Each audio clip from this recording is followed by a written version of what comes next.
Shalom. First and foremost, I want to give all praises, honor, and glory unto Yahweh, Bahashem, Yahweh Shai, Bahashem, Rahakadash. Double honors to the apostles of Great Millstone, and peace and salutations to the Akim who are tuning to these videos.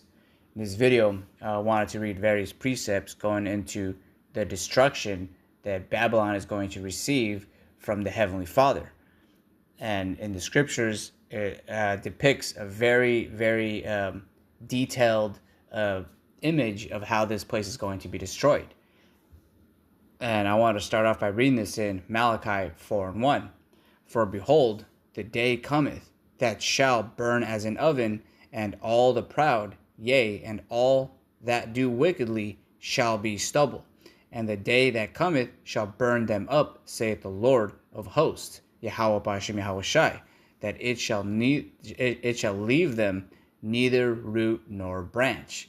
Because this destruction this place is going to receive is because of the pride and the ego that Esau Edom has, and that he's spreading out all throughout the four corners of the earth. Babylon has been a golden cup in the Lord's hand, and he made all the earth drunken with madness and this wicked philosophy. And so for that's why this judgment is going to be of this type of magnitude, to the complete and utter destruction. Yeah, all the heathens will be judged when Yahweh Shai returns, but there's going to be remnants amongst the heathens, and the Edomites specifically are only going to be reserved for the 1,000 years of hardcore bondage. And at that point, we're going to do away with them. But even then, during their servitude of captivity for 1,000 years, everyone is going to see this guy and say, is this the man that made the earth shake and pushed all those wicked philosophies? And they're going to look at him at a feeble state. He's going to be lower than all of the beasts of the field, and to the point where he's going to be utterly deleted.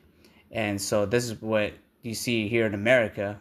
Babylon the Great is basically a monument of disaster. So the Heavenly Father is going to destroy it to the point where it's not going to leave neither root nor branch. That means utter destroying, uprooting this thing so that it never has a chance to grow back. And this place here in this continent, it's going to be a smoldering pit for all to see, so that when people see that place, they know what happens when Esau Edom rules the world. The Heavenly Father is going to judge them to the point of overthrow. And just to bring out the fact that Egypt was judged by the Heavenly Father because of the people that were being enslaved there, the Israelites, when they were led from that place, the Heavenly Father judged the Pharaoh at the time. And all of the nations heard about that destruction. And even in today's times, all those people in that region, the Kemetic people from the nation of Ham, have never gotten back up to a level. They're basically just a no people in a sense. But like as low as they are right now in today's times, you'll see them on the TV where you gotta like donate money so that they can eat or whatever, and build wells in their country. But they're going to be even in a greater position than Esau Edom in the kingdom. So there's going to be a complete role reverse for Esau Edom, because right now he's at the top of the world, and he's living deliciously with all the fatness of the earth, which ultimately was his blessing. But the other part of his blessing, and about how he was born, and how the Heavenly Father said basically that the elders shall serve the younger, will happen. But before those prophecies happen, this prophecy has to take place. Because you got to imagine, if this place was utterly destroyed, Esau Edom would have nowhere to run, nowhere to go. So this place just going to be completely destroyed, and Esau Edom is just going to be a nomad, property of Yasharallah. So going into other precepts about this destruction, because like I said, there's various scriptures that goes into the missiles, the destruction, and why that place is being destroyed, and even how the earth is going to shake to and fro and make the earths and the heavens, just the heavens and the clouds, roll as if it was a scroll in the sky. Because at that time when Ezekiel saw that vision, he didn't really understand what he was seeing.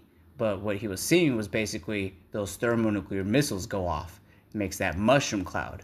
So there's accounts and depictions of these things. So when we read through the spirit of Yahweh Hashem Yahushai, we can see these prophecies take effect, especially right now with all these things happening and people getting inching closer and closer to World War III. Well, it ain't going to be like Vietnam or Iraq. This is going to be a war fought with missiles. But going into the precepts, I want to read this also in 2 Peter 3:10. It says, "But the day of the Lord will come as a thief in the night, in the which the heavens shall pass away with a great noise, and the elements shall melt with fervent heat. The earth also and the works that are therein shall be burnt up." So right here, it's giving us details of how this destruction is going to take place. It's going to be a great noise, and all the elements are going to melt with fervent heat. Knowing and understanding that everything is made out of elements, and that a thermonuclear missile literally dehydrates wherever it hits.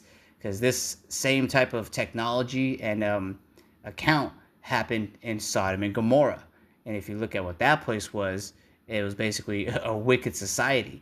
But when the Heavenly Father destroyed that place, it was just full of sulfur and brimstone and just a whole bunch of salt, to the point where if scientists were to go to those regions and they use a metal spoon to scoop up some of the sand, it starts to deteriorate that metal spoon. So it doesn't matter how strong and efficient they have these skyscrapers with girder, steel, or whatever. All of these elements are going to be melted with fervent heat through those thermonuclear missiles. It's a different type of fire we're talking about here. And all the works therein shall be burnt up. And verse 11, it says, "Seeing then that all these things shall be dissolved." And we see these things when we speak in the spirit of Yahweh Hashem Yahushai and bring out the prophecies. We hold up the signs. All the brothers that you're seeing at the highways and hedges has this vision. Well, without the vision, the people perish. And this vision is our only ticket out of this place. For these prophecies to take place, the scriptures to be manifested, this place has to go with thermonuclear fire. So verse 11, "Seeing then that all these things shall be dissolved, what manner of person ought ye to be in all holy conversation and godliness, looking for and hasting unto the coming of the day of the Most High, wherein the heavens being on fire shall be dissolved, and the elements shall melt with fervent heat."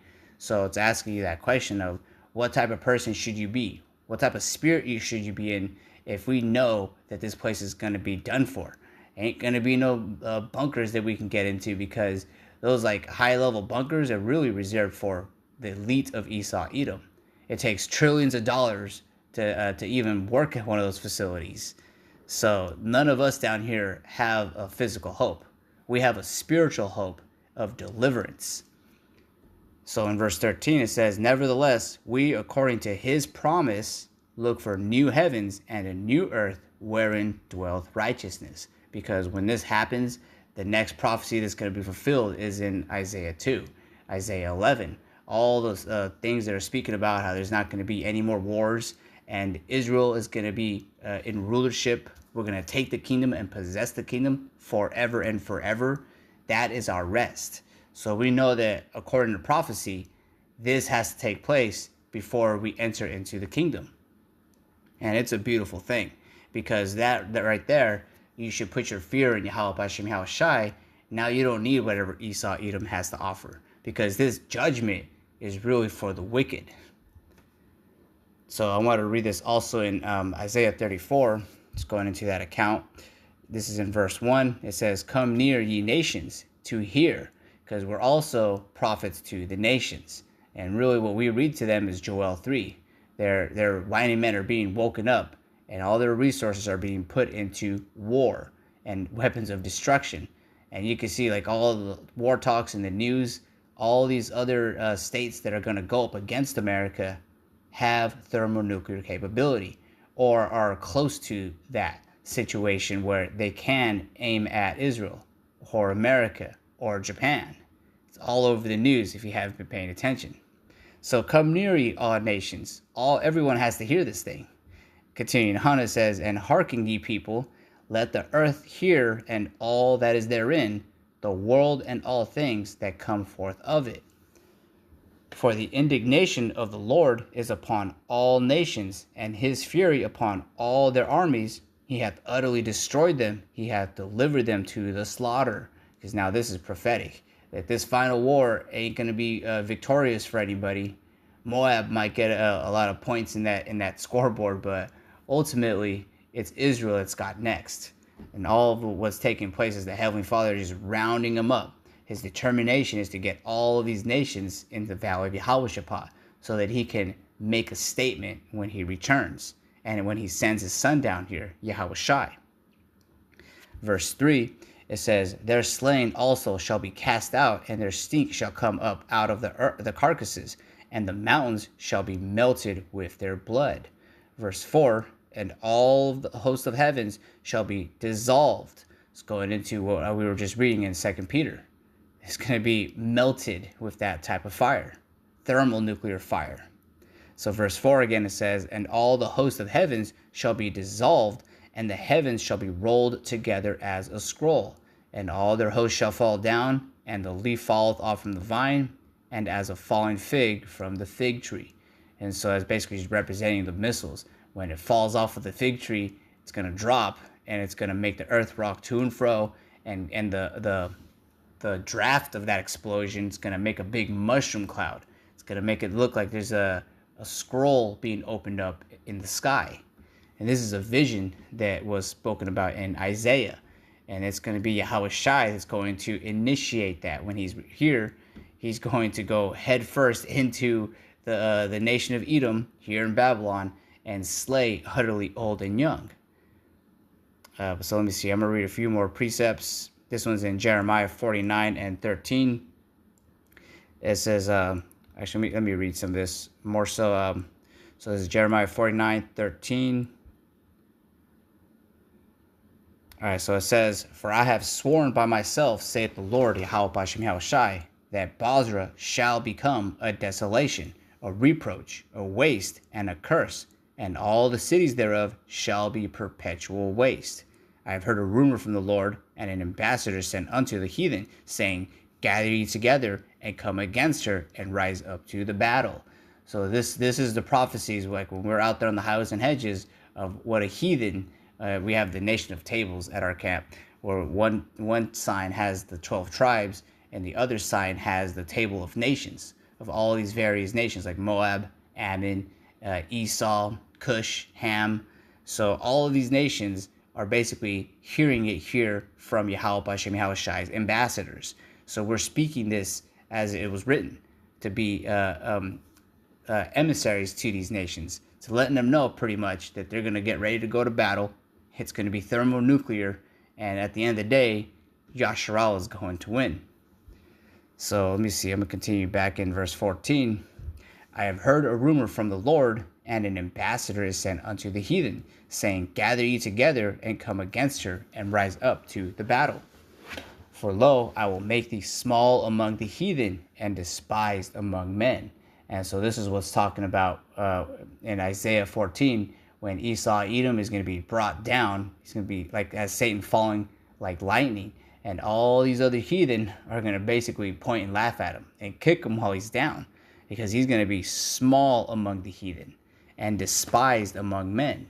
Like the fact that the trees are going to rejoice once this devil is taken out of power lets you know that everybody is going to rejoice once this devil is taken out of power.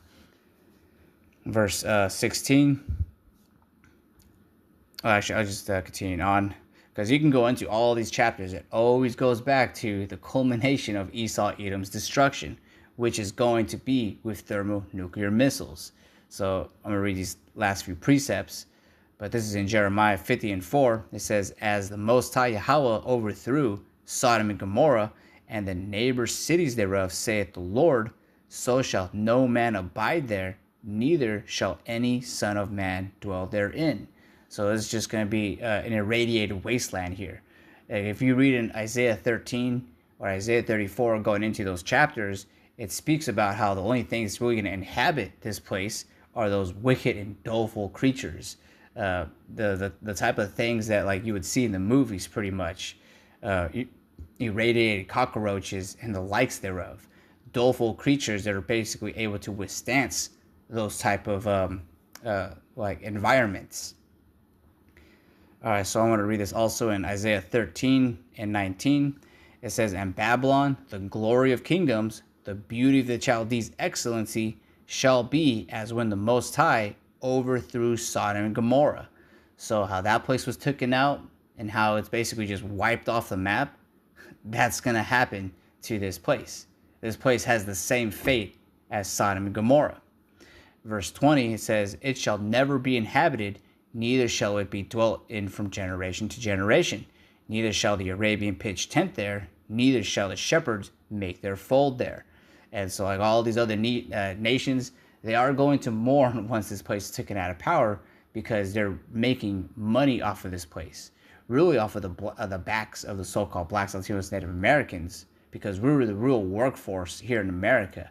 And all these other nations that are coming here are basically taking that and abusing that, building stores in our neighborhoods with loans that they're just able to get. Jake can't get those type of loans that these heathens can. But it's going to be to a point where all the merchants are going to mourn, because there ain't going to be no more money to be made here. It ain't going to be no Arabian tents that are going to be pitched here. This place is going to be utterly destroyed. And let me see. Let me get this last precept. This is in 2 Peter 2 and 6. It says, "And turning the cities of Sodom and Gomorrah into ashes, condemned them with an overthrow, making them an ensample unto those that after should live ungodly." And so that's what when we bring up what happened with Sodom and Gomorrah, it's for a specific sin that they were practicing and pushing forth in that area. And so like, you can see how this place, they do the exact same thing. They push that wickedness all throughout the four corners of the earth. A lot of people don't really appreciate that, mind you. Like I know when Kamala Harris was in office still, people were cursing her out in Africa and in the Middle East. But pretty much, it's just letting you know that this place is all about the vibration of Sodom and Gomorrah. And so when this place is overthrown, it's going to be an example. No Arabian is going to be able to pitch their tent here, but they are going to remember why this place was destroyed, for carrying that vibration. But with that, I want to give all praises, honor, and glory unto Yahweh, Bahashem Yahweh Shai, Bahashem Rokakwadash, Shalom Akim.